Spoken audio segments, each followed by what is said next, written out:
স্বরাষ্ট্রমন্ত্রীর আক্কেল থাকে আর যদি ওনার শিক্ষাগত যোগ্যতা থাকে, স্বরাষ্ট্রমন্ত্রী আইনমন্ত্রীকে আমি বলবো অন্তত রামিসার বাবার মাথায় হাত রেখে তাকে একটু সান্ত্বনা দেন যে হ্যাঁ আমরা বিচার করব।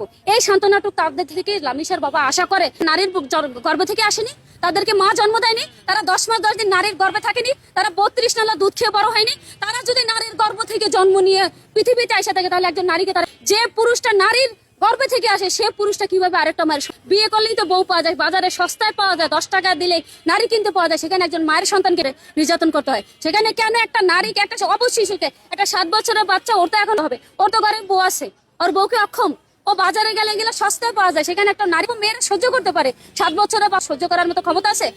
ওকে যদি ছেড়েও দিত তাও তো টিভিতে আসে। একটা বাবা মায়ের কথা আদরে কতটা ক্ষোভ থাকলে রামিসার বাবা বলছে এদেশের বিচার হবে না, আমি বিচার চাই না। একজন বাবার আর্তনাদ শুধু সে বুঝতে পারবে যে নারী সন্তান জন্ম দিয়েছে, সে বুঝতে পারবে যে 10 মাস 10 দিন সন্তান জন্ম দেওয়ার জন্য কষ্ট করছে, সে নারীরা বুঝবে। বাংলাদেশের পুরুষরা এটা বুঝবে না, পুরুষরা বুঝবে, বাংলাদেশের আইন বুঝবে না, আদালত বুঝবে না। আমি জনাব তারবির রহমান স্যারকে বললাম আপনার বিএনপির পক্ষ থেকে কাউকে পাঠান রামিসার বাবাকে সাহায্য করার জন্য, সান্ত্বনা দেওয়ার জন্য। অন্তত পক্ষে দেশের নাগরিক হিসেবে, বাংলাদেশের নাগরিক হিসেবে রামিসার বাবা একটু আশা করে, প্রত্যাশা করে, কারণ এটা সে প্রাপ্য। কেন তার সন্তানের বিচার হলো না? কেন